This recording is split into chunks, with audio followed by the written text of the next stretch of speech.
I mean, the temporary buy down has been such an awesome tool and helped out so many buyers.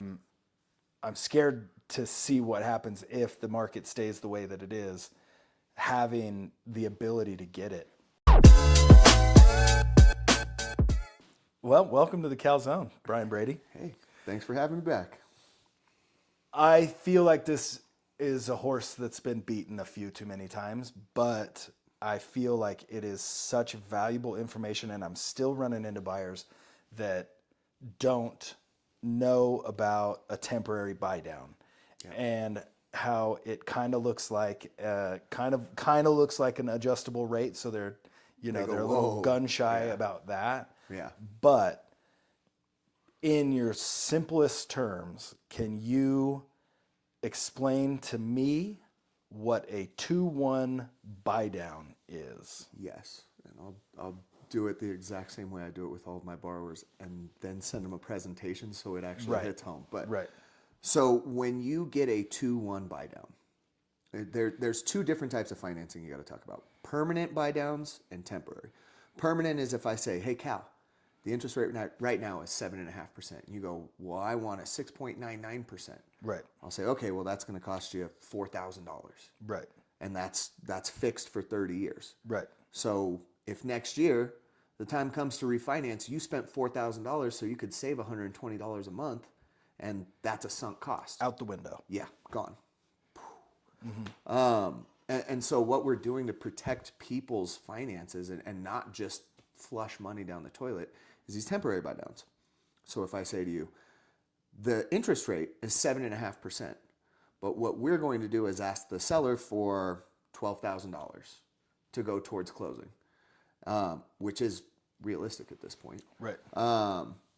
If we say the seller's going to pay and it's going to be, what is the difference to get from 7.5 to 5.5%? And it might be $500 a month is the difference in payment. Right. And so, okay, if it's $500 a month over 12 months, that's six grand. Yep. So we're going to take $6,000 from that 12 and we're going to set it aside in an escrow account. Right. Then we're going to say the second year, 7.5 down to 6.5 is going to be, $300 a month. And so there's another $3,000, right? No, 3,600. So we're going to set that aside. So altogether, we've set aside over $9,000 from that credit to help subsidize your payment. Right. So you're getting a 7.5% interest rate. But for the first 2 years, you're having an effective rate of 5.5 and then 6.5%. Right. Right. So the really, really cool part about that is for the first year, your payment's going to be $500 a month cheaper than it otherwise would have been. Right. Let's say 6 months, 7 months into it, it's, things start to go bad in the economy, rates start to come down. All of a sudden, you can refinance to a 5% interest rate. Holla. Yeah, right? Whew. It's what I dream about. The good old days. I know. Remember when 5 seemed high? Sorry, that's a different story. So what happens if in 7 months you're in a position to refinance? Well, you've only spent $3,000 of that almost $10,000 that we've got set aside for you. All that money comes back to you when you refinance. So there is no waste with that. That's why it is such a great thing to do right now with our buyers because... Is it a gamble? Yes. End of the day, yeah, it is. So see, I disagree. When it's kind of a gamble, but you're approved for that. What was it? 7.5. You're approved for that 7.5. 7.5. Right. So even if rates go up, you're still at that 7.5. Yeah, you know what your ceiling is. Right. You know day one what that ceiling is. If they drop to 7, you can still refi, get that money back from the temporary buy down, and move forward with it. Appraisers are going to pull data from a year back, right? Mm-hmm. So how we've been getting these temporary buy downs to go through when you're negotiating a deal is, listen, the house is $500,000. You have it listed at $500,000.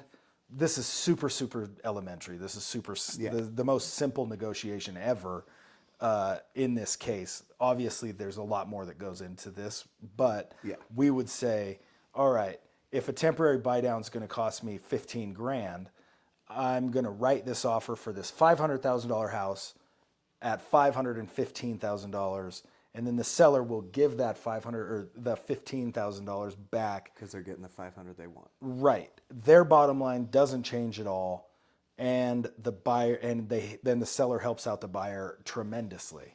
Yes.